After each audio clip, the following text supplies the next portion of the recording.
कॾहिं कॾहिं ख्वाब सचा थींदा आहिनि ऐं ज़िंदगीअ जो सॼो नक्शो बदिलजी वेंदो आहे।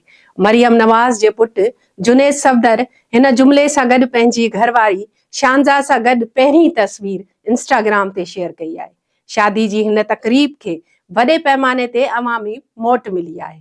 पंजाब जी वज़ीर आला मरियम नवाज़ जे पुटु जुनैद सफ़दर जी मेहंदी जी तक़रीब लाहौर में शरीफ़ ख़ानदान जी रिहाइशगाह जाती उमरा में मुनक़द कई वई। तक़रीब रवायती अंदाज़ में थी। साए रंग जी थीम तक़रीब उनखे वधीक निमाया कयो।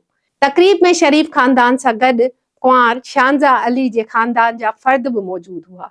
मशहूर डांसर वहाब शाह खे ख़ासि तौर ते इन तक़रीब में परफॉर्म करण लाइ घुरायो वियो। मेहंदी जी तक़रीब में जुनैद सफ़दर नीरे रंग जो रवायती लिबास पातो, जंहिं ते सुनहरी बटन लॻल हुआ ऐं शानज़ा अली सबिया समाची कलेक्शन जो साओ लहंगो पातो हो।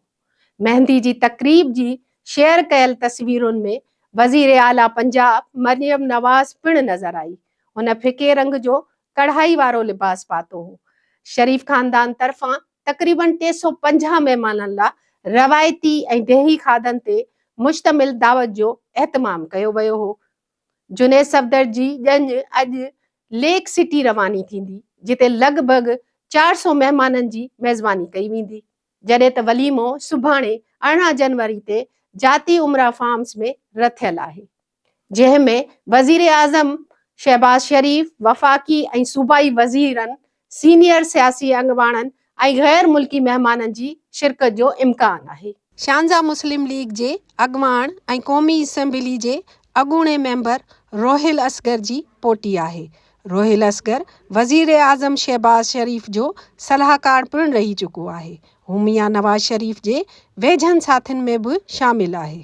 जुनैद सफ़दर जी ही ॿी शादी आहे। इन खां अॻु हुन 2021 में अॻूणे चेयरमैन एहतसाब बैरो सैफुर रहमान ख़ान जी धीउ आयशा सैफ ख़ान सां शादी कई हुई, पर 2 सालनि खां पोइ ॿिन्ही जे विच में अलहदगी थी वई। जुनैद सफ़दर 2023 में इंस्टाग्राम ज़रिए तलाक जो ऐलान कयो।